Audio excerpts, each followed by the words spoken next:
வணக்கம். சிந்தனை களம் நிகழ்ச்சிக்கு உங்களை அன்புடன் வரவேற்கிறோம். தமிழ்நாட்டினுடைய முதலமைச்சரும் திமுக தலைவருமான மு.க.ஸ்டாலின் அவர்கள் பல்வேறு மாவட்டங்களுக்கு பயணம் மேற்கொண்டு மக்களை சந்திக்கிறார்.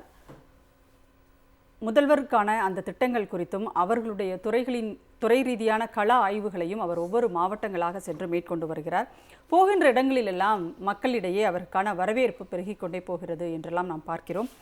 அதே நேரத்தில் இன்னொரு பக்கம் எதிர்க்கட்சி தலைவராக இருக்கிற அதிமுகவினுடைய பொதுச் செயலாளர் எடப்பாடி பழனிசாமி அவர்கள் நானும் பயணம் கிளம்புகிறேன் என்று ஒரு பேருந்து பயணத்தை அவர் தொடங்கியிருக்கிறார். அவரும் மக்களிடையே சென்று பல்வேறு செய்திகளை பேசிக் கொண்டிருக்கிறார். ஆனால் தமிழ்நாடு முதலமைச்சர் அவர்கள் எடப்பாடி பழனிசாமி பேசுவது அனைத்துமே பொய்யை மட்டுமே அவர் பேசிக்கொண்டே வருகிறார். உண்மைக்கு புறம்பான செய்திகளை மக்களிடையே அவர் சொல்லிக் கொண்டிருக்கிறார் என்றெல்லாம் குற்றச்சாட்டுகளை முன்வைக்கிறார். அதே நேரத்தில் பாஜகவுடன் கூட்டணி வைத்ததற்கு பிறகு எடப்பாடி பழனிசாமியான என்ற அந்த ஒரு கட்சியினுடைய ஒரு பொதுச் செயலாளராக இருக்கின்ற ஒருவர் தமிழ்நாட்டு மக்களினுடைய கேலி பொருளாக மாறியிருக்கிறாரா என்றும் ஒரு கேள்வி எழுகிறது. அதே நேரத்தில் அவர் பேசுகின்ற பேச்சுக்கள் அனைத்துமே தமிழ்நாட்டினுடைய நலனுக்கு விரோதமானவையாக இப்பொழுது இருப்பதை பார்க்க முடிகிறது. அதிமுக ஆட்சி காலத்தில் செய்ததை சொல்ல முடியாமல் வேறு மாதிரியான பேச்சுக்களை திசைக்கு திருப்பி கொண்டிருக்கிறார் அவர் என்பதையும் ஒரு விமர்சனமாக முன்வைக்கின்றனர். இந்த நேரத்தில் நாம் பேசலாம். நம்மோட கருத்துக்களை பகிர்ந்து கொள்வதற்காக திமுகவின் சார்பில் திரு தமிழ்கா அமுதரசன் அவர்கள் நம்மோடு இணைந்திருக்கிறார். அதேபோல் இந்திய கம்யூனிஸ்ட் கட்சியின் சார்பில் திரு லெனின் அவர்கள் நம்மோடு இணைந்திருக்கிறார். அரசியல் விமர்சகர் திரு தீனதயாளன் அவர்களும் நம்மோடு இணைந்திருக்கிறார். கருத்துக்களை கேட்கலாம். அனைவருக்கும் வணக்கம். திரு தமிழ்கா அமுதரசன், இப்போது திடீர்னு முதலமைச்சர் அவர்கள் எதிர்க்கட்சி தலைவருக்கு நன்றி சொல்லியிருக்கிறார். என்ன திடீர்னு அப்படி ஒரு பாசம் அல்லது என்ன பின்னணி? அது தமிழ்நாட்டினுடைய எதிர்க்கட்சி தலைவராக செயல்பட வேண்டியவர் செயல்படாமல் இருந்துட்டு இடையில தமிழ்நாட்டினுடைய முதலமைச்சரே சுட்டி காட்டி கூட பேசியிருக்கிறார். எதிர்க்கட்சி தலைவராக செயல்படுங்கள், உங்களுடைய பொறுப்பை உணர்ந்து செயல்படுங்கள்னு சட்டமன்றத்தில் அவர்கள் முன்னாடியே பேசியிருக்காங்க.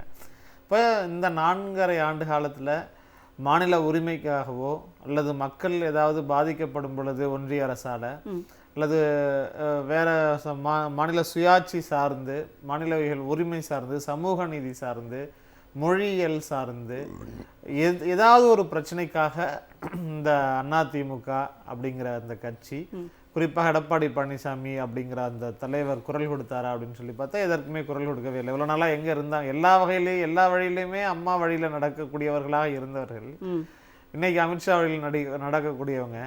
இப்போ எப்படி ஜெயலலிதா அவர்கள் அவங்க உயிரோடு இருக்கும் பொழுது, எதிர்கட்சியாக இருக்கும் பொழுது இருக்கவே மாட்டாங்க. கடைசியாக எலெக்ஷன் டு எலெக்ஷன் மட்டும்தான் ஃபேஸ் பண்ணுவாங்க. அதே மாதிரி தன்னையும் ஒரு பெரிய தலைவர்னு நினச்சிக்கிட்டு இவர் இப்போ தமிழ்நாட்டினுடைய முதலமைச்சர் இன்றைக்கு குறிப்பிட்டு காட்டியது போல் சுந்தரா டிராவல்ஸ் மாதிரி ஒரு டிராவல்ஸ் எடுத்துக்கிட்டு இன்னைக்கு ஊராக சுற்றி வந்துக்கிட்டு தமிழ்நாட்டு முதலமைச்சரினுடைய மக்களால் மிகப்பெரிய அளவிற்கு அறிவிக்கப்பட்டு மக்களால் பேராதரவை பெற்ற திட்டங்கள் குறித்து, அவர்கள் மக்கள் பெறக்கூடிய அந்த உரிமைகள் குறித்து அதை மிகப்பெரிய அளவில் விமர்சிச்சுக்கிட்டே இருக்கிறாரு. இல்லை, நீங்கள் ஒரு பக்கம் ஒரு பயணம் போகும்போது எதிர்க்கட்சி தலைவர் அவருடைய கட்சியினுடைய வளர்ச்சிக்காகவோ அல்லது அடுத்த தேர்தலில் வெற்றி பெற வேண்டும் அப்படின்றதுக்காகவோ அவர் ஒரு பயணம் போகக்கூடாதா? அது கட்சியினுடைய வளர்ச்சி இல்லை, அது அவருடைய தனி லாபத்துக்காக, தன்னுடைய இருப்பை காட்டிக்கிறதுக்காக தான். நான் சொல்கிறேன், தமிழ்நாட்டினுடைய முதலமைச்சராக இருக்கக்கூடிய நம்மளுடைய கழக தலைவர் அவர்கள் இன்னைக்கு வீதி தோறும் இறங்கி நடக்கிறாரு, ரோட்டில் நடக்கிறாரு, மக்கள்கிட்ட மனுக்களை பெறுறாரு. அதை இப்போ உங்களுடன் ஸ்டாலின் அப்படிங்கிற இந்த சிறப்பு முகாம் அதையும் தொடங்கி வச்சிருக்கிறாங்க.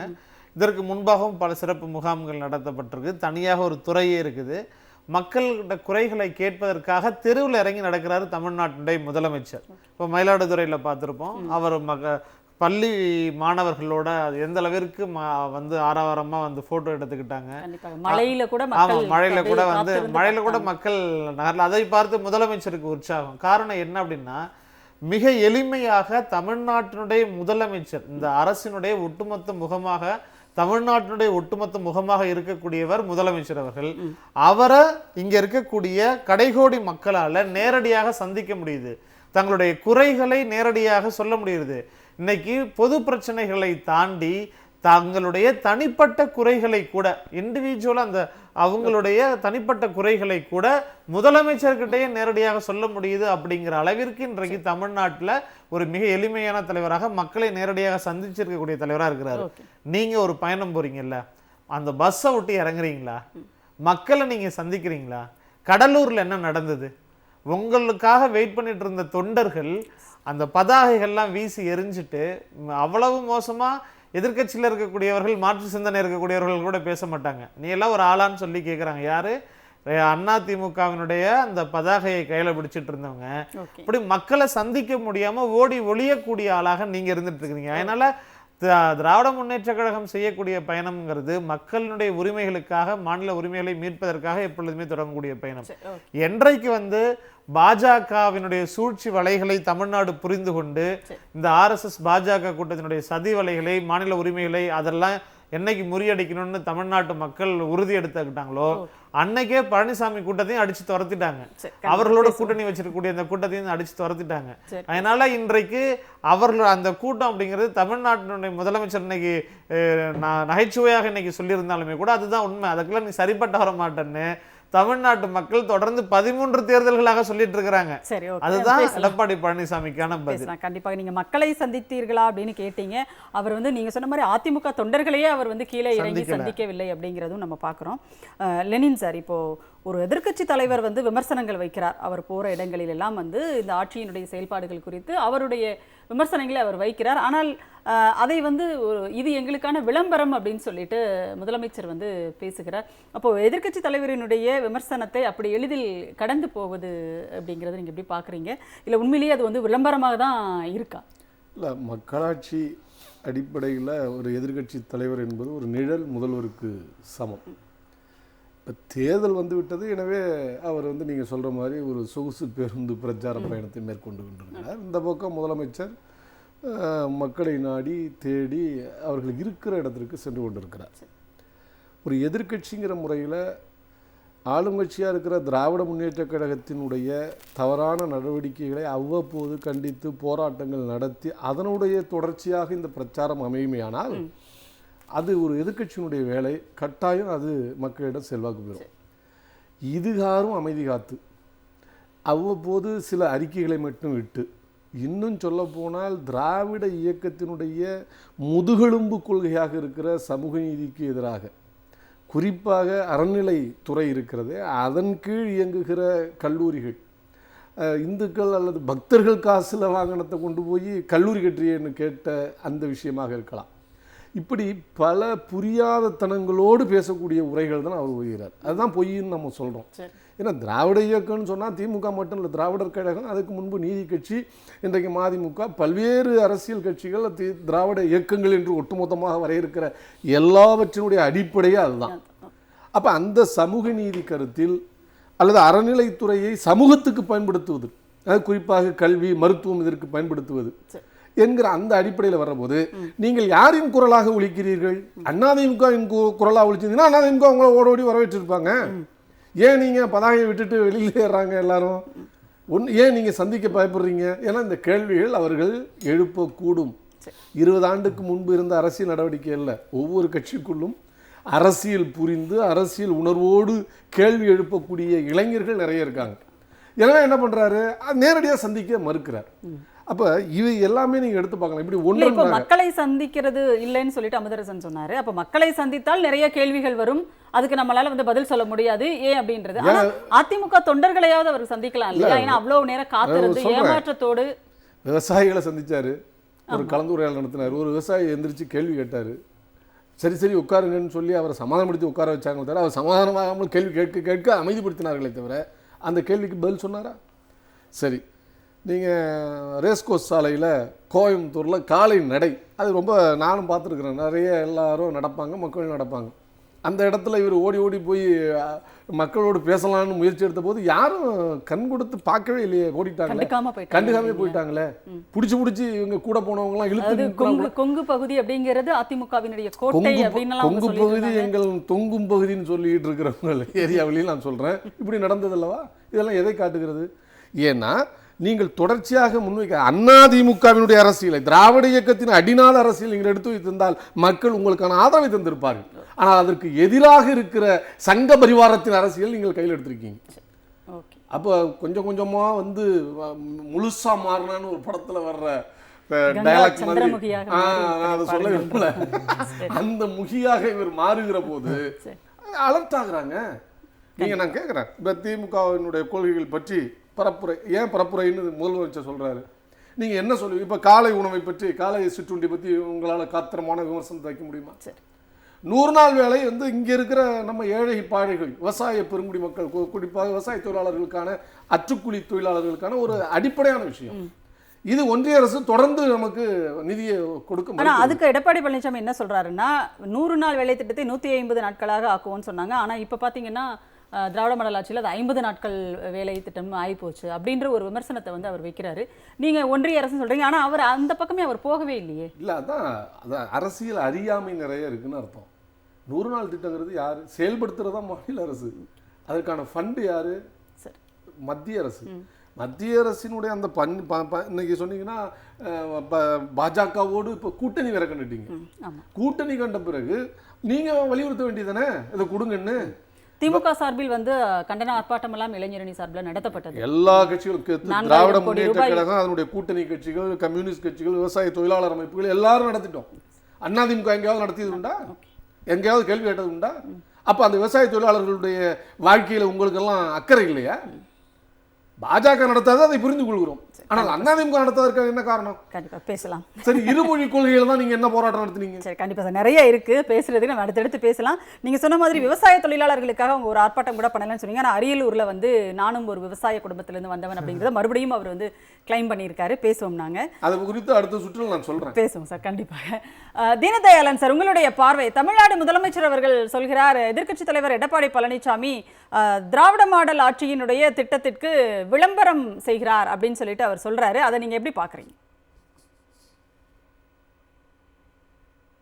அதாவது அண்ணா திராவிட முன்னேற்ற கழகமா அல்லது அமித்ஷா திராவிட கழகமா என்பது சொல்லுகிற அளவிற்கு கழுதை தேய்ந்து கட்டரும்பான கதையாக அதிமுக இன்றைக்கு முச்சந்தியிலே நின்று கொண்டிருக்கிறது. அவர் எதிர்மறையாக பேசுவதெல்லாம் திராவிட முன்னேற்ற கழகத்திற்கு விளம்பரம் தான் என்பதைத்தான் முதல்வர் அவர்கள் சொல்லியிருக்கிறார்கள். ஏனென்று சொன்னால், நம்ம ஐயா சொன்ன மாதிரி தமிழ்நாட்டின் உரிமைக்காக குரல் கொடுத்தால் அது அதிமுகவுக்கும் சாதகம். அதைத்தான் அதிமுக செய்ய வேண்டும். இது எப்படி இருக்கிறது என்று சொன்னால், தவளை தண்ணிக்கு இழுக்கும், எலி கரைக்கு இழுக்கும் என்பார்கள்.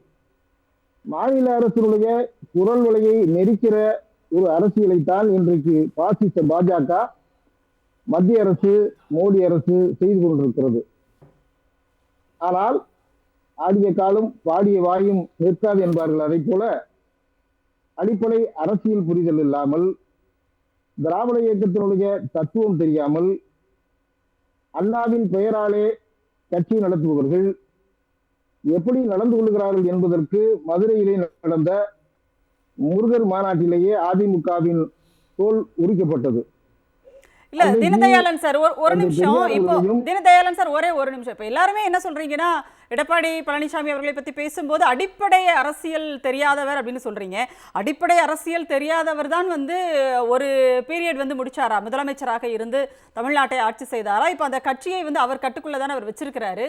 அப்புறம் எப்படி அவரை வந்து அடிப்படை அரசியல் தெரியாதவர்னு சொல்ல முடியும்? அதைத்தான் சொல்லுவாங்க. அதாவது ஒரு முறை பத்திரிகை நிருபர்கள் திராவிட இயக்கம் பற்றி உங்களுக்கு என்ன புரிதல் இருக்கிறது என்று கேட்டபோது, நான் புராணம் படிக்கவில்லை என்று சொன்னார். வரலாறு படிக்கவில்லை என்று சொன்னால் கூட அதிலே நம்மளுடைய ஒரு கருத்தில் இருக்கிறது. ஆனால் புராணத்தில் எங்கே திராவிடம் இருக்கிறது? அது ரொம்ப கேள்விக்குத்தாக இருந்தது. அப்படி என்றால் அவருக்கு எதுவுமே தெரியவில்லை என்றுதான் அர்த்தம். ஆக எதுவுமே தெரியாமல் ஒரு விபத்தில் வந்தவர் தான் அவர். அப்படித்தான் நம்ம எடுத்துக்க முடியும். இப்ப ஜெயலலிதா மறைவிற்கு பின்னால் அவங்க ஒரு கணக்கு வச்சு மத்திய அரசினுடைய தயவோடு தான் ஆட்சி நடத்த முடியுங்கிற சூழ்நிலைக்கு வந்தாங்க. அதனால தமிழ்நாட்டினுடைய உரிமைகளை விட்டுக் கொடுத்தார்கள். குடியுரிமை சட்டமோ இன்றைக்கு இருக்கிற பல்வேறு பாசிச சட்டங்களை அதற்கு ஆதரித்து, ஒரே நாடு ஒரே தேர்தல் போன்ற சட்டங்களை எல்லாம் ஆதரித்து வாக்களித்ததுதான் அதிமுகவினுடைய அரசியல் வரலாறு. ஆனால் திராவிட முன்னேற்ற கழகத்தின் வரலாற்றில் கூட்டணி சேர்ந்திருந்தாலும் கூட அது காங்கிரஸோ பிஜேபியோ அல்லது ஐக்கியமொழி சர்க்கார் விபி தலைமையிலான காலகட்டத்திலேயோ அல்லது 96 இப்படி எந்த காலகட்டத்தில் எடுத்துக்கொண்டாலும் கூட மாநில அரசுடைய உரிமைகளை காவு கொடுத்து விட்டு சமரசம் செய்து கொண்டு ஒரு தேர்தல் லாபத்தோடு அல்லது மத்திய அரசினுடைய பங்குதாரர்களாக இருந்த வரலாறு இல்லை. நான் மினிமம் புரோகிராம் என்ற தேர்தல் அறிக்கையிலேயே திராவிட முன்னேற்ற கழகம் தன்னுடைய நிலைப்பாட்டை தெளிவுபடுத்திவிடும். இல்ல பொதுவாவே வந்து அரசியல் இல்ல சார், பொதுவாவே தேர்தல் கூட்டணி அப்படின்னு தீனதயாளன் சார், பொதுவாவே தேர்தல் கூட்டணி அப்படின்னு சொன்னாலே இப்பொழுதும் வந்து அதிமுகவினுடைய பொதுச் செயலாளர் எடப்பாடி என்ன சொல்றாருன்னா, கொள்கை வேறு கூட்டணி வேறு அப்படின்னு சொல்றாரு. எல்லாருமே அப்படிதான் வந்து சொல்றாங்க. ஆனா திமுக மட்டும் கொள்கையை விட்டு கொடுக்காமல் கூட்டணி அப்படிங்கிறது எப்படி சாத்தியமானது? அது அந்த இடம் மட்டும் எப்படி சாத்தியமானது அவர்களுக்கு? என்றைக்குமே அதாவது அண்ணா அவர்களுடைய மறைவிற்கு பின்னாலே 1971 இருந்து திராவிட முன்னேற்ற கழகம் காங்கிரஸோடும் மாறி மாறி பல கட்சிகளோடும் கூட்டணியிலே வந்திருந்தாலும் கூட என்றைக்கும் மாநில அரசுடைய நலனைத்தான் பிரதிபலித்திருக்கிறது. ஒரு மாநில முதல்வர் கோட்டையிலே கொடியேற்ற வேண்டும் என்கிற உரிமையை கூட தலைவர் கலைஞர் அவர்கள் தான் வாங்கி கொடுத்தார்கள் என்பது வரலாறு. அது மட்டுமல்ல, சேலம் உருக்காலையாக வேண்டும் என்று அன்றைக்கு குரல் கொடுத்தது திமுக. இதெல்லாம் நாம் சொல்ல வேண்டியது எதுக்கு என்று சொன்னால், மத்தியிலே கூட்டாட்சி என்று இருந்தாலும் கூட மாநிலத்திலே சுயாட்சி என்ற கொள்கையை வலியுறுத்தி அதற்காக ஒரு வரவறிக்கையை ராஜமன்னார் குழு என்று அன்றைக்கு 74 சட்டமன்றத்திலே தீர்மானம் ஏற்றி இப்படி வழி வழியாக வந்த ஒவ்வொரு காலகட்டத்திலும் நீங்கள் பார்த்தீர்கள் என்று சொன்னால் நாம் கொள்கை அடிப்படையிலேயே தான் கூட்டணி வைத்திருக்கிறோம். அதாவது எல்லா கொள்கையிலும் எல்லா கட்சிக்கும் ஒரே மாதிரியாக இருந்து விடாது.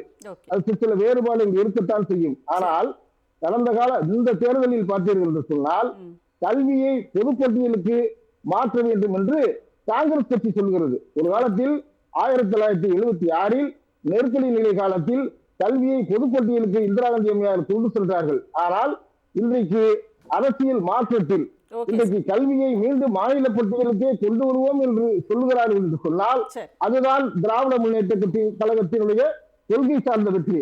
அப்படி ஏதாவது ஒரு சான்று எடப்பாடி காட்டிவிட முடியுமா? கண்டிப்பா சார், ஒரு இடைவேளைக்கு பிறகு நம்ம பேசலாம். நீங்க சொன்ன மாதிரி தேர்தல் என்று வந்தாலும் கூட கொள்கையை விட்டு கொடுக்காமல் அதில் நின்றுதான் கூட்டணி அமைக்கிறது திமுக அப்படிங்கிறத பதிவு செஞ்சிருக்கீங்க. பேசுவோம். திரு அமுதரசன் அவர் எடப்பாடி என்ன சொல்றாருன்னா, உங்களுடைய கட்சி தலைவருடைய திமுக கட்சி தலைவரினுடைய எண்ணம் முழுக்க வந்து இவருடைய எழுச்சி பயணத்தில் தான் இருக்கிறது அப்படின்னு அவர் சொல்கிறாரு. அதனால தான் அவருடைய ஒவ்வொரு அசைவையும் நீங்கள் வந்து கவனித்து பேசுகிறீங்க அப்படின்னு சொல்லிட்டு, அதுக்கு உங்களுடைய பதில் என்னவா இருக்கும்? எடப்பாடி பழனிசாமியினுடைய அந்த பயணத்தை பற்றி அதிமுக காரர்களே நினைக்கிறது இல்லை. அதில் நம்ம நினைக்க வேண்டியது என்ன இல்லை, என்னன்னாலும் ஒரு புரட்சி தமிழரினுடைய எழுச்சி பயணத்தை நீங்கள் வந்து எப்படி எப்படி பேசுகிறீங்க? இதுக்கு முன்னாடி ஒரு பட்டம் வச்சுக்கிட்டாங்க, கரும்பு தேசத்தின் எறும்பு மனிதர் அப்படின்னு பட்டம் வச்சுக்கிட்டாங்க. பட்டங்கள் வச்சுக்கலாம், அதெல்லாமே இவங்களா வச்சுக்கிறது தானே, அது பிரச்சனை கிடையாது. இவர் பேசக்கூடியது வந்து எல்லா இடங்கள்லையுமே வந்து பார்த்தீங்கன்னா, அந்த கோவையில் ஒரு வெள்ளை கலர் பேண்ட்டை போட்டுட்டு காலையில் வாக்கிங் போய் ஸ்டார்ட் பண்ணாருன்னாங்க. முடிக்கும் பொழுது காவி ட்ரௌசரோட தான் முடிப்பார். அந்த மாதிரி தான் எடப்பாடி பழனிசாமியினுடைய பயணம் இருக்குது. பேச்சு முழுக்க முழுக்க அமித்ஷா திமுக அப்படின்னு சொன்னது போய் இன்னைக்கு முழுக்க அமித்ஷாவே மிஞ்சும் அளவிற்கு நான் தான் ராஜாவை மிஞ்சி ராஜ விசுவாசி RSS அப்படின்னு மாறிட்டாரு. கோவில் அறநிலைத்துறை பணத்தை எடுத்து நீங்க வந்து கோயில் கல்லூரிகள் கட்டுறீங்க, பள்ளிக்கூடம் கட்டுறீங்க, இதெல்லாம் நியாயமா, மக்கள்லாம் இதை பத்தி கேட்கணும் அப்படின்னு சொல்லிட்டு சொன்னாரு. முட்டாள்தனமான கருத்து. முழுக்க முழுக்க RSS தொடர்ந்து பல காலமா வச்சுட்டு இருக்கக்கூடியது. அறநிலையத்துறை சூறையாடணும்னு அவர்கள் நினைக்கக்கூடிய அதற்கான முழக்கம், அந்த முழக்கம் அதை வந்து எடப்பாடி பழனிசாமி வச்சிருக்கிறாரு. அதே போல் 100 நாள் வேலை திட்டம் தொடர்பாக பேசும் பொழுது 100 நாளாக இருந்தது 150 நாள் ஆக்குவாங்க, 50 நாள் ஆக்கிட்டாங்க திமுக அரசு அப்படிங்கிறாரு. எவ்வளோ ஒரு தற்குறித்தனமான பேச்சை ஒரு தமிழ்நாட்டினுடைய எதிர்க்கட்சி தலைவராக இருக்கக்கூடியவர், இன்னும் குறிப்பாக அவர் ஒரு 4 வருஷம் முதலமைச்சராக இருந்தவர், அது கூட விவரம் தெரியாமல் இவ்வளவு பேசலாம். இப்போ ஆரம்பிச்ச கட்சியை தான் வந்து சோசியல் மீடியாவில் அந்த மாதிரி தற்குறின்ற சொல்ல பயன்படுத்துறாங்கன்னு சொன்னா, நீங்க வந்து அதிமுகன்றது ஒரு பாரம்பரியமான ஒரு கட்சியா இருந்தது. அந்த கட்சியினுடைய பொதுச் செயலாளரை வந்து அப்படி அது ஒரு காலத்துல இருந்தது, இப்ப கிடையாது. முதலமைச்சராக வேற இருந்தவர் அவரு. அதனாலதான் வந்து அதாவது மக்களை சந்திக்காம முதலமைச்சரானது. அதே போல் முதலமைச்சர் பொறுப்பில் இருந்தும் அதற்கான தகுதியை வளர்த்து கொள்ளாதது எந்த அளவிற்கு இருக்கும் அப்படின்னா எடப்பாடி பழனிசாமி மாதிரி தான் இருக்கும். ஒன்றிய அரசினுடைய முழுக்க 100 நாள் வேலை திட்டம் வந்து அவர்களுடைய திட்டம். அதுக்கு வந்து மாநில அரசு அதை வந்து இங்கே வந்து ஃபண்டு ஒதுக்குறதோ வேலை நாட்களை அதிகப்படுத்துறதோ குறைக்கிறதோ எதுவுமே வந்து நம்ம மாநில அரசால் செய்ய முடியாது. ஆனால் மாநில அரசு மேலே வந்து குறை சொல்கிறாரு. ஒரு ரயில் விபத்து வந்து அதை வந்து மாநில அரசு கட்டுப்பாட்டில் எடுத்துக்கணும் அப்படிங்கிறது எப்படி எடுத்துக்க முடியும்? ரயில்வே துறை யாரு கட்டுப்பாட்டில் இருக்குது? இந்த கூட அதாவது எதை தின்னா பித்தம் தெளியும் அப்படிங்கிற நினப்பில் இன்றைக்கு அதே போல் கூட்டணி தொடர்பான இப்போ சிதம்பரத்தில் அரியலூர்லேயே எங்கேயோ பேசுகிறாரு, பாமக எங்களோட தான் இருக்குது அப்படிங்கிறாரு. பத்திரிகையாளர்கள் வந்து கேட்குறாங்க, அவங்க வந்து இன்னும் பந்திலே உட்காரல, அதுக்குள்ளார இலை போடுறதை பற்றி பேசுகிற அப்படிங்கிறாரு. அப்போ இல்லை, பாமக வந்து பாஜக கூட்டணியிலிருந்து வெளியில வந்துட்டோம் அப்படின்ற மாதிரியான எந்த ஒரு இதுவும் இல்லையே சார். இல்ல. அறிவிப்போ அல்லது அதிகாரப்பூர்வமா சொல்லல. அப்ப இப்போ வரைக்கும் அங்கதான் இருக்காங்கன்னா அப்புறம் அதிமுகவும் அந்த கூட்டணியில தானே இருக்கு. அதான் அவங்க வந்து இவங்களோட கூட்டணியில் இருக்கிறோன்னு ஒன்றும் சொல்லலைல்ல. அதனால இவரா வந்து மக்களை சந்தித்து ஒரு உருப்படியான எந்த ஒரு விஷயத்தையும் பேச முடியல. எதை சொல்லி முதல்ல எடப்பாடி பழனிசாமி ஓட்டு கேட்பாரு? இன்னைக்கு வந்து நாங்கள் வந்து சிஏஏ என்ஆர்சி ஆதரவு தெரிவித்தோம், இஸ்லாமியர்களை ஓட்டு போடுங்கன்னு கேட்பாரா? இல்லை வந்து நாங்கள் வந்து ஒன்றிய அரசுக்கு முழுமையாக வெண்சாமரம் வீசிட்டு இருந்தோம், எங்களுக்கு ஆதரவு கொடுங்கம்பாரா? இல்லை மதுரையில் நாங்கள் எய்ம்ஸை கொண்டு வந்துடுவோம்னு சொல்லிட்டு அவர் ஓட்டு கேட்பாரா? எதை சொல்லி வாக்கு கேட்பார்? உதயமின் திட்டத்தை நாங்கள் தடுத்து நிறுத்துறோம், நீட் திட்டத்தை நாங்கள் தடுத்து நிறுத்துறோம்னு சொல்லிடுவாரா? இல்லை எதை வந்து அவரால் சொல்லி வாக்கு கேட்க முடியும்? அப்போ முழுக்க பாஜகவோடு ஒத்து ஒதுக்கிட்டு அவர்களுக்கு அவர்கள் காலால் இடுறத வேலையை 11 மருத்துவ கல்லூரிகள் வந்து நாங்க தான் ஒன்றிய அரசு கிட்ட பேசி நாங்க தான் கொண்டு வந்தோம், அதை வந்து திமுக ஆட்சி வந்து ரிப்பன் வெட்டிட்டு அவங்களோடதுன்னு அவங்க சொல்றாங்க. அது ஸ்டிக்கர் ஒட்டுறது, ரிப்பன் ஒட்டுறது இதெல்லாம் வந்து அதிமுகவினுடைய மரபணுலேயே இருக்கக்கூடியது. ஆக இந்த மாதிரி உருப்படி இல்லாத மக்களை சந்திச்சு பேசுவதற்காக முடியல. இந்த தோழர் லெனின் சொன்னது போல எந்த திட்டங்களை வந்து உங்களால் குறை சொல்ல முடியும்? காலை உணவு திட்டத்தை சொல்ல முடியுமா? விடியல் பயணத்தை பற்றி சொல்ல முடியுமா? புதுமை பெண் திட்டத்தை பற்றி சொல்ல முடியுமா? இல்லை உரிமை தொகையை பற்றி சொல்ல முடியுமா? எதை பற்றி உங்களால் சொல்ல முடியும்? அப்போ குறை சொல்ல முடியாத அளவிற்கு ஒரு ஆட்சி மிக சிறப்பாக நடந்துட்டு இருக்குது. உங்களுடைய கடந்த கால உங்களுடைய தவறுகளை மக்கள் வந்து இன்னும் மறக்கலை. உங்களுடைய தகுதி என்ன? இடையில நீங்கள் போட்டோம், அதாவது கள்ள கூட்டணி வச்சிருக்கிறாங்க, மறைமுக கூட்டணி வச்சிருக்கிறாங்கன்னு சொன்னப்பெல்லாம் நீங்கள் எப்படி எங்களுக்கு அப்படி சொல்லலாம் அப்படின்னு சொல்லி பேசிட்டு இன்றைக்கு வெட்கமே இல்லாமல் மீண்டும் போய் அவங்கள்ட்ட சாஷ்டாங்கமாக விழுந்து அவர்களுடைய பாதங்களை தூக்கி உங்களுடைய தலைமையில வச்சுக்கிட்டு இன்றைக்கு அதே முகத்தோட இன்னைக்கு நீங்கள் போறீங்க. உங்களுடைய தொண்டர்கள் பார்த்து கேட்குறாங்க, இது வந்து கூட்டணி ஆட்சி தான் அமையும், அதிமுகவில் யாராச்சும் ஒருத்தர் முதலமைச்சராக வருவாங்க, இப்படியெல்லாம் பேசின அமித்ஷாவையோ பாஜகவையோ எதிர்த்து ஏதாவது ஒரு இடத்துல அவர்களுடைய தொண்டர்களுக்கு பதில் சொல்ல கட்சி தொண்டர்களை உற்சாகப்படுத்திட்டோம். அதாவது அமித்ஷான்ற சொல்லதான் அவர் பயன்படுத்தலையே தவிர மற்றபடி வந்து கூட்டணி ஆட்சி தான் அப்படின்னு தான் அவர் சொன்னாரு தவிர கூட்டணியே ஆட்சி அமைக்கும் சொன்னாரு, கூட்டணி ஆட்சின்னு சொல்லல. ஆனா நான் தான் வந்து முதலமைச்சர் வேட்பாளர் அப்படின்னு அவர் சொல்றாரு. அது வந்து இவர் நினைச்சிட்டு இருக்கிறாரு. உங்களுடைய அறிவு ஞானம் என்ன அப்படிங்கிறது ஊரறிஞ்ச விஷயம், அதுக்குள்ளார நம்ம வந்து போக தேவையில்லை. அதனால வந்து கம்பராமாயணத்தை எழுதின சேக்கினார்னு சொல்லக்கூடிய அளவுக்கு நீ டிரான்ஸ்லேஷன் பண்ற அளவுக்குலாம் வந்து இன்னைக்கு முன்னேறி இருக்கிறத நினைச்சா ரொம்ப சிரிப்பா தான் இருந்துட்டு இருக்குது. அது தன்னைத்தானே சமாதானப்படுத்திக்கிறது. இல்ல நான் தான் உங்களை சமாதானப்படுத்த, குறைந்தபட்சம் கட்சி தொண்டர்களையாவது சமாதானப்படுத்துங்க. அதுதான் நீங்க தமிழ்நாட்டினுடைய முதலமைச்சர் மயிலாடுதுறையில பேசுறப்ப சொன்னாரு, சொந்த கட்சியே ஒரு பாரம்பரியமிக்க கட்சி. நீங்க கூட குறிப்பிட்டு சொன்னீங்க பாரம்பரியம் இருந்த கட்சி. அப்படி பாரம்பரியம் இருந்த கட்சி, திராவிட இயக்க கருத்துக்களை பேசிய கட்சி, தமிழ்நாட்டை 5 முறை ஆட்சி செய்த கட்சி.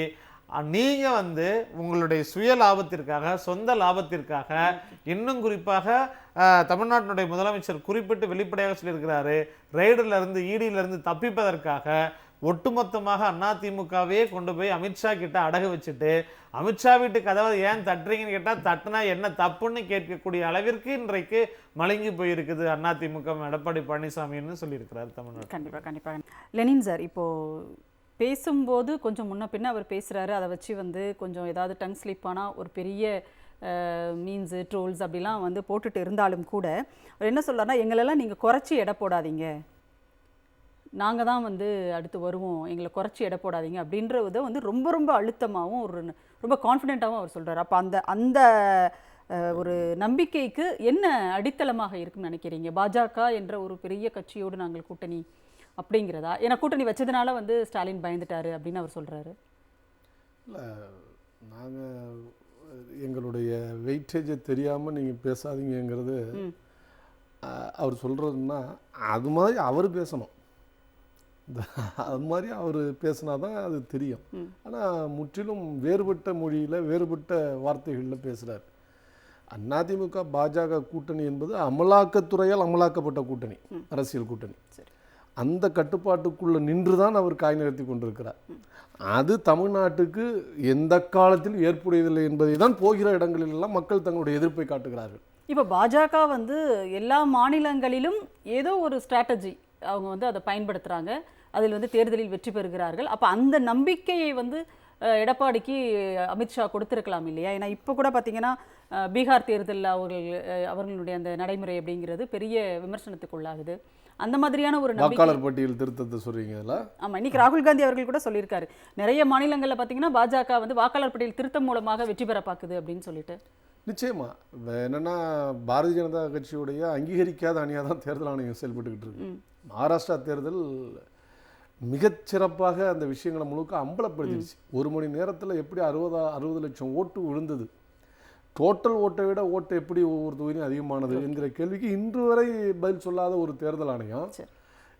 ஏற்கனவே 2003 இருக்கிற வாக்காளர் பட்டியலை நான் இப்போ வந்து போலியை கண்டுபிடிக்க போகிறேன், நன்னீர்களை கண்டுபிடிக்க போகிறேன்னு சொல்லி அதில் அவங்க கொடுத்துருக்கிற 11 லிஸ்ட்டில் ஆதார் இல்லை, எதுவுமே இல்லைன்னா அதுதான் அந்த இதை நம்பி ஒருவேளை வந்து அதிமுக வந்து களமிறங்குகிறதா? அது இவர்களுக்கு அந்த பாஜகவினுடைய அந்த அணுகுமுறை வந்து சம்மதித்து தான் இவர்கள் இருக்கிறார்கள் அப்படின்ற ஒரு கேள்வி, ஒரு சந்தேகம். அப்படிங்கிற பாரதிய ஜனதா கட்சிக்கு அப்படியான அணுகுமுறை உண்டு. என்னன்னா இப்போ ஒடிசாவில் போய் தமிழர்கள் சாவியை திருடிட்டு போயிட்டாங்கன்ட்டு பேசினார். ஏன்னா இங்கே தமிழ்நாட்டில் தேர்தல் முடிஞ்சிடுச்சு, அடுத்த தேர்தல் அதுக்கான ஏற்பாட்டோடு தான் தேர்தல் ஆணையம் அங்கே வச்சிருக்கு. அங்கே போய் பேச முடியுது தமிழர்களை குறை சொல்லி. இங்கே வந்து திருக்குறளை பற்றி புகழ்ந்து பேசினார் மோடி. அந்த திருக்குறளை இப்போ கவர்னர் அலுவலகம் எப்படி பயன்படுத்தியது? புது திருக்குறள் எப்படி, திருக்குறளே தெரியாத ஒரு திருக்குறளை எழுதியிருக்கிறார்கள் திருவாளர்கள். அப்ப அப்படிப்பட்ட இடம் அது. எனவே தமிழ்நாட்டில் கொண்டைய மறைக்க முடியாது.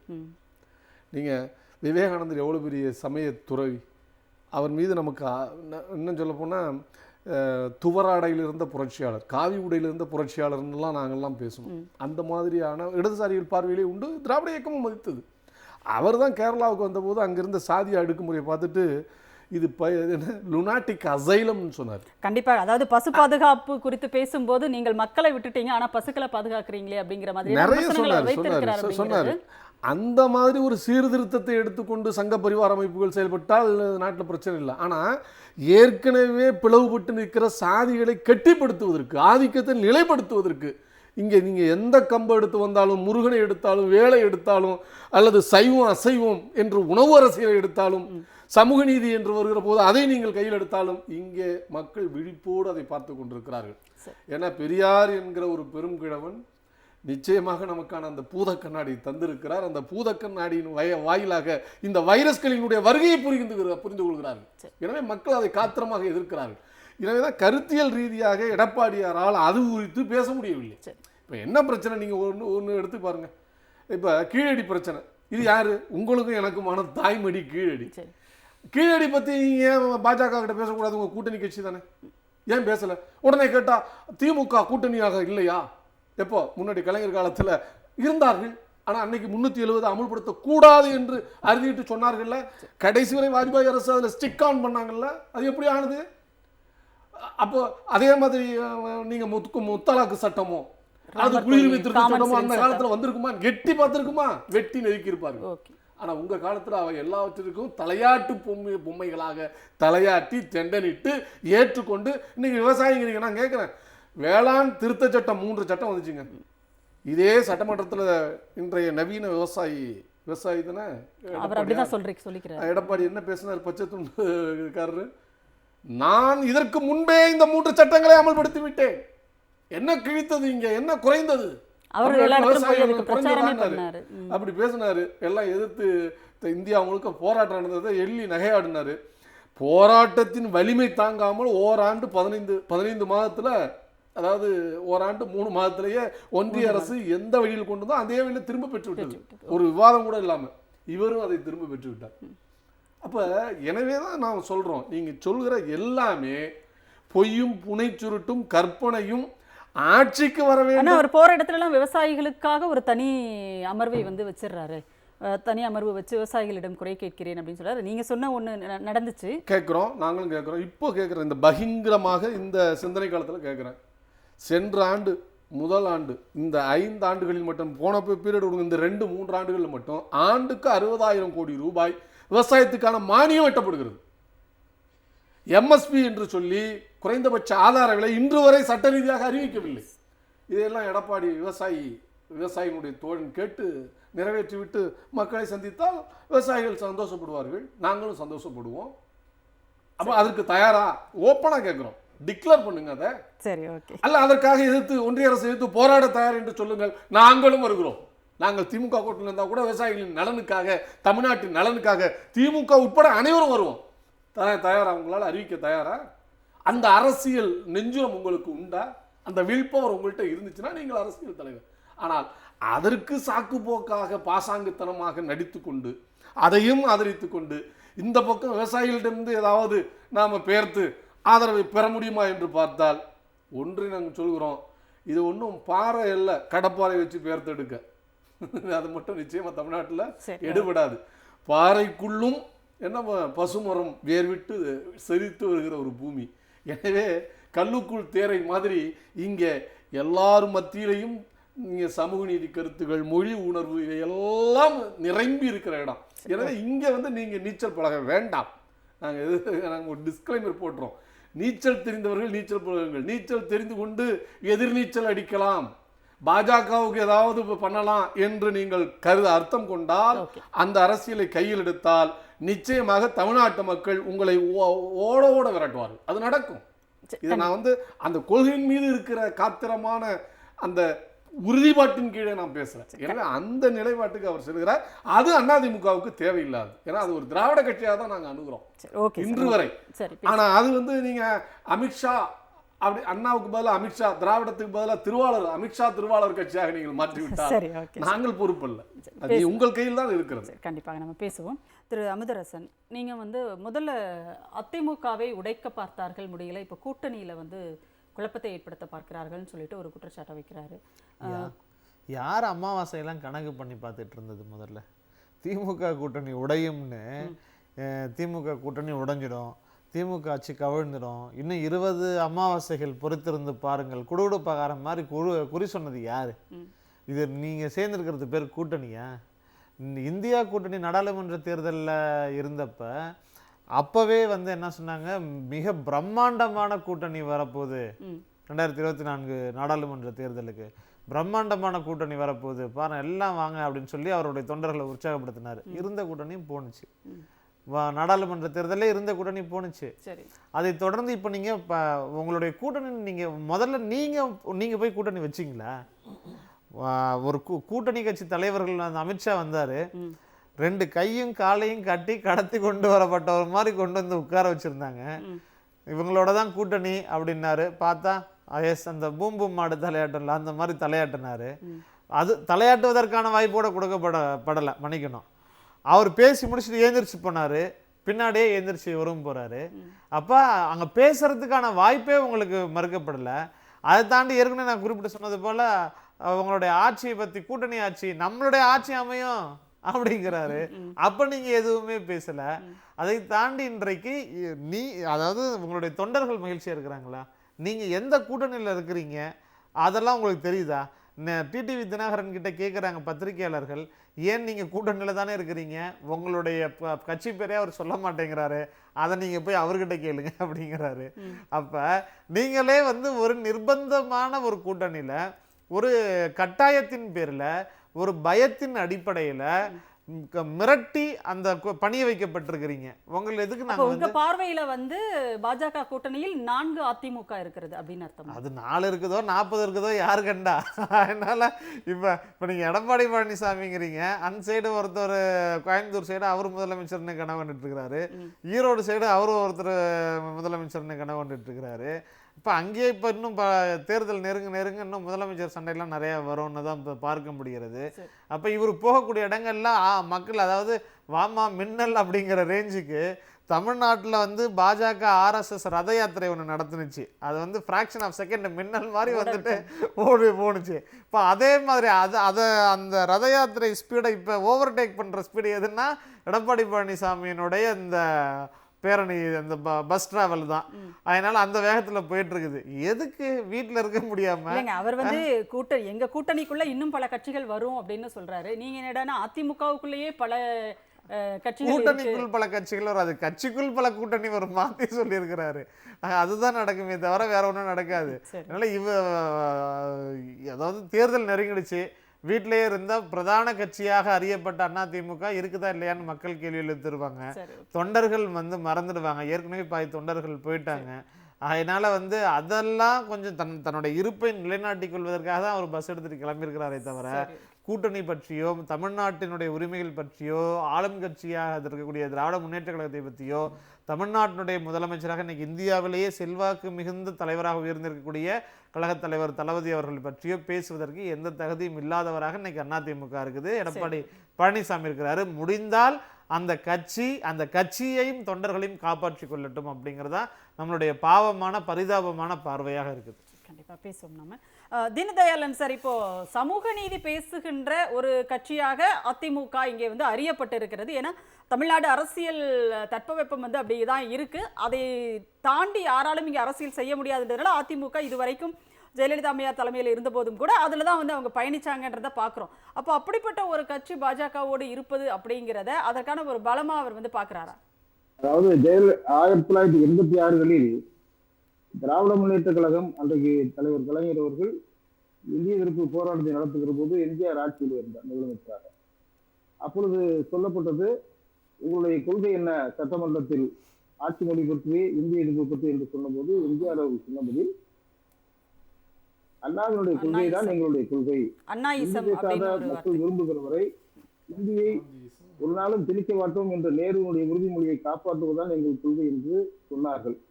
இன்றைக்கு இந்தியை திணிப்பதற்கு அல்லது சமஸ்கிருத வழிபாடு என்கிற அளவில் பல ஆயிரக்கணக்கான கோடிகளை எல்லாம் கொட்டி இன்றைக்கு மோடி அரசு பல ஜிகனா வேலைகளை செய்கிறது. இது பற்றி இன்றைக்காவது எடப்பாடி வாய் திறந்திருப்பாரா? ஜெயலலிதா நேஷனல் கவுன்சில்ல போய் வெளிநடப்பே பண்ணாங்க, அவ்வளவு தைரியமா செஞ்சாங்க. மத்திய அரசு அன்றைக்கு சொன்ன சட்டங்களை பூரா எதிர்த்தாங்க. அப்படி எடுக்கக்கூடிய வாய்ப்பு, அதையும் தாண்டி இவர் மாநில அரசுடைய உரிமைகளை காவு கொடுப்பது என்பது சமூக நீதி அடிப்படையில் வராது. இன்னும் நான் தெளிவாக சொல்லுகிறேன். கடந்த முறை ஒரு ஆட்சியில் இருந்த போது 7.5 என்று அரசு பள்ளி மாணவர்களுக்கு முன்னுரிமை இடஒதுக்கீடு என்று கொண்டு வந்தார். அது வரவேற்கப்பட்டது. திராவிட முன்னேற்ற கழகம் அதை ஆதரித்தது. அதை போன்ற சமூக நீதி கோட்பாடுகளில் நாம் ஆதரிக்கிறோம். ஆனால் அன்றைக்கு இருந்த கவர்னர் பன்வாரிலால் புரோஹித் கையெழுத்து போட மாட்டேன்ட்டார். பல மாதங்கள் காத்திருந்தார். அப்புறம் அரசு இதழில் வெளியிடப்பட்டது. இதை சொல்லுவதற்கு காரணம், அதாவது அன்றைக்கு இருந்த கவர்னர் என்ன செய்தாரோ அதை விட பன்மடங்கு இன்றைக்கு திராவிட முன்னேற்ற கழக ஆட்சியை கல்வித்துறையிலும் அரசியல் சட்டத்தினுடைய நடைமுறையை பின்பற்றாத ஒரு கவர்னர் இங்கே என்னென்ன கூத்தெல்லாம் அடித்தார்.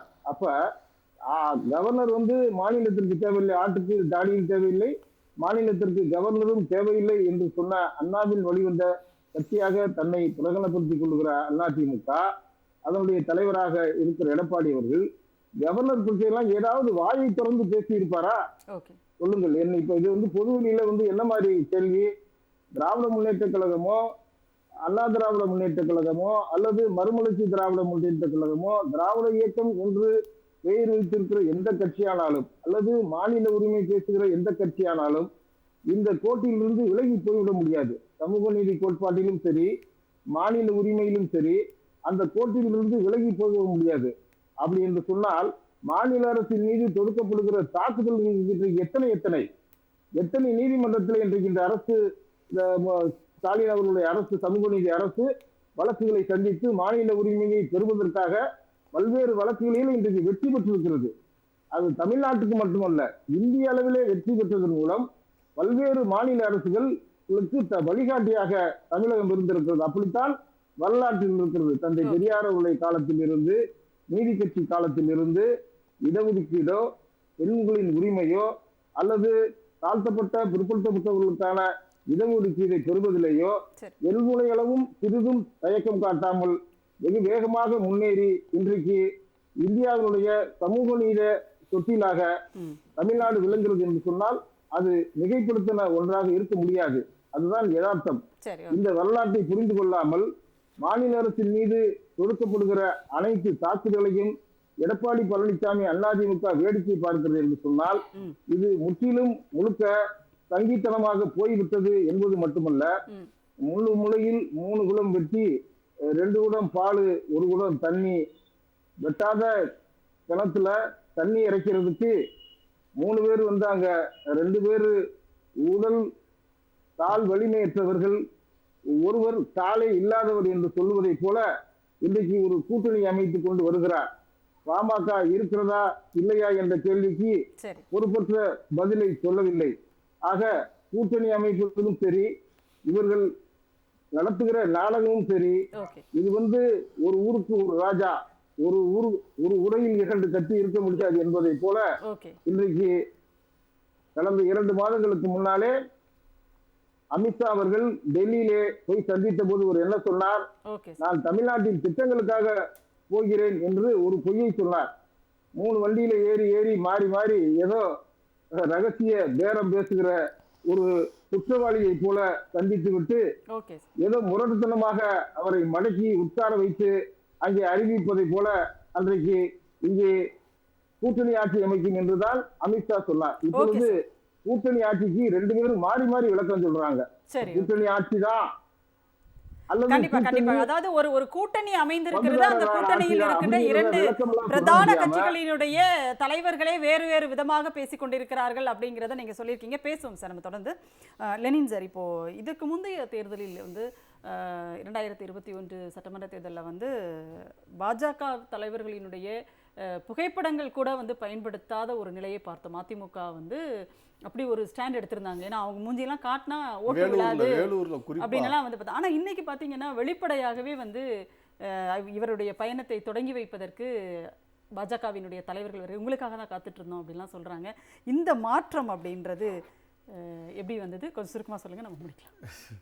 இல்லை, என்ன விஷயம்னா அதான் அவங்களுடைய சிந்தனை மாற்றம் தான். அவங்களுடைய சிந்தனை மாற்றம் தமிழ்நாட்டில் எந்த வேலை செய்தாவது, சங்கிகளோடு குழாவியாவது அல்லது சமூக நீதிக்கு எதிரானவர்களோடு கூட்டணி கண்டாவது தமிழ்நாட்டில் ஆட்சி அதிகாரத்துக்கு வந்துடலாமா என்கிற எண்ண ஓட்டத்தில் அவர் செய்கிறார். நிச்சயமாக அதை முடிக்க முடியாது. இப்போ கூட இப்போ நம்ம பேசிக்கிட்டு இருக்கிற இந்த நேரத்தில் அன்புமணி ராமதாஸ் ஒரு கருத்தை சொல்லியிருக்காரு, கூட்டணி ஆட்சியில் பங்கேற்போம்னு. அதிமுக கூட்டம் இல்லை, நாங்கள் இலையே போடலை, இங்கே என்ன வேலை என்று அவர் எப்படி அப்படின்னு கேட்டிருக்காரு. இன்னொரு பக்கம் அந்த பக்கம் போகிற போது விடுதலை சிறுத்தைகள் எங்கள் கூட்டணிக்கு வர வேண்டும், கம்யூனிஸ்டுகள் எங்கள் கூட்டணிக்கு வர வேண்டும். 2 நாளைக்கு முன்னாடி தான் சொன்னார் கம்யூனிஸ்ட் கட்சி இருக்கிறதா, அது தேய்ந்து விட்டதுன்னாரு. தேய்ந்து விட்டது, காய்ந்து விட்டது, அவர் பேசட்டும், அது ஒன்றும் தப்பு இல்லை. ஆனால் காய்ந்தவர்களை பற்றி ஏன் இப்போ நீங்கள் அக்கறைப்பட்டு கூப்பிடுறீங்க மீண்டும்? ஓகே, அப்போ யார் காய்ந்து கிடப்பது, யார் ஓய்ந்து கிடப்பது அப்படிங்கிறது வெளிப்படையாக காமிக்குதில்ல. எனவே தான் இப்போ எல்லா இடங்களிலும் முன்னுக்கு முரணாக பேசுகிறார். ஒரு பக்கம் அமித்ஷா கூட்டணி ஆட்சிங்கிறாரு, அதிமுக சார்ந்த ஒருவர் முதலமைச்சருங்கிறாரு. அதற்கு நேரடியாக பதிலளிக்க முடியாத அதிமுக தலைமையில் தான் நான் தான் முதலமைச்சர் வேட்பாளர் இன்னைக்கு பேசுகிறாரு. ஏன் அன்னைக்கே பேச வேண்டியதானே, உங்களை பக்கத்தில் உட்கார வச்சப்போ? அப்போ இதெல்லாம் என்ன, இந்த புஷ்அப் ஏன் வருது, ஒரு 4 நாள் டிலே ரெஸ்பான்ஸ் ஏன் வருது அப்படின்னா இதற்குள் நடக்கிற பல்வேறு குழப்பங்களை தெளிவுபடுத்துகிறது. மக்கள் ஒவ்வொன்றாக பார்த்து கொண்டிருக்கிறார்கள். ஒன்றிய அரசினுடைய விலையேற்றத்தை, எண்ணெய் எரிவாயு விலையேற்றத்தை கண்டிக்காத அதிமுக, 100 நாள் வேலை திட்டத்துக்கு நிதி ஒதுக்க மறுத்த போது அதை கண்டிக்காத அதிமுக, ரயில்வே திட்டங்களுக்கு நிதி ஒதுக்காததுக்காக எதிர்த்து களம் காணாத அதிமுக, கவர்னரின் ஏதேச்சதிகார போக்கிற்கு எதிராக ஒரு சுட்டுவிரலை கூட காட்டாத அதிமுக என்று அடுக்கடுக்காக மக்கள் எண்ணிக்கொண்டிருக்கிறார்கள். அப்போ இதுலையெல்லாம் காட்டாத நீங்கள் இப்போ மட்டும் எப்படி காட்டுவீங்க என்பதுதான் அவங்களுடைய கேள்வியாக இருக்குது. எனவே இந்த தேர்தல் அநேகமாக கொள்கையற்றவர்களுடைய நடவடிக்கைக்கு முற்றுப்புள்ளி வைக்கும் தேர்தலாக இருக்கும். அதிமுக பாஜக ஒரு பொருந்தா கூட்டணி. இந்த தேர்தல் முடிந்தவுடனே சொல்லுவார் பாருங்க, பாஜகனால் தான் அதிமுக தோற்றது அப்படின்னு ஜெயக்குமார் சொன்ன அதே வார்த்தையை அதிமுக பெருந்தலைவர்கள் அத்தனை பேரும் சொல்வார்கள். அது நடக்கும். அமுதரசன், உங்களுடைய நிறைவு கருத்து ப்ளீஸ். அதேதான், எடப்பாடி பழனிசாமி தன்னுடைய இருப்பை காட்டிக்கொள்வதற்காக இந்த பயணத்தை எடுத்திருக்கிறாரு. தமிழ்நாட்டு மக்களுடைய மத்தியில் இது எந்தவித தாக்கத்தையும் இருப்பை காட்டிக்கொள்வதற்கு இது பயன்படும், இருப்பை தக்க வைத்துக் கொள்வதற்கு இது பயன்படும், ஒருபோதும் பயன்படாது. தமிழ்நாட்டு மக்கள் கடந்த 11 தேர்தல்களில் என்ன முடிவை எடுத்தார்களோ 2026 சட்டமன்ற தேர்தலிலும் அந்த முடிவை தான் எடுப்பார்கள். வரக்கூடிய அனைத்து செய்திகளிலும் தமிழ்நாட்டில் மீண்டும் திராவிட முன்னேற்ற கழகம் தான் மிகப்பெரிய அளவில் மக்களுடைய மனங்களை வென்று ஆட்சியில் அமரும் அப்படிங்கிறது உறுதியான தகவலாக வந்துட்டு இருக்குது. அதனால் எடப்பாடி பழனிசாமியினுடைய பொய்யான, அவர் தமிழ்நாட்டினுடைய முதலமைச்சர் சொன்னது போல் இந்த பொய் உரைகளை அவதூறுகளை தமிழ்நாட்டு மக்கள் புறக்கணிப்பார்கள், எப்படி அதிமுகவை பாஜகவை புறக்கணித்ததோ அதை போல. கண்டிப்பாக நன்றி. 3 பேரும் உங்களுடைய கருத்துக்களை எங்களோட பகிர்ந்து கொண்டமைக்கு மிக்க நன்றி. சிந்தனை விடைகிறது. மீண்டும் ஒரு நிகழ்ச்சியில் சந்திப்போம். அதுவரை நன்றி, வணக்கம்.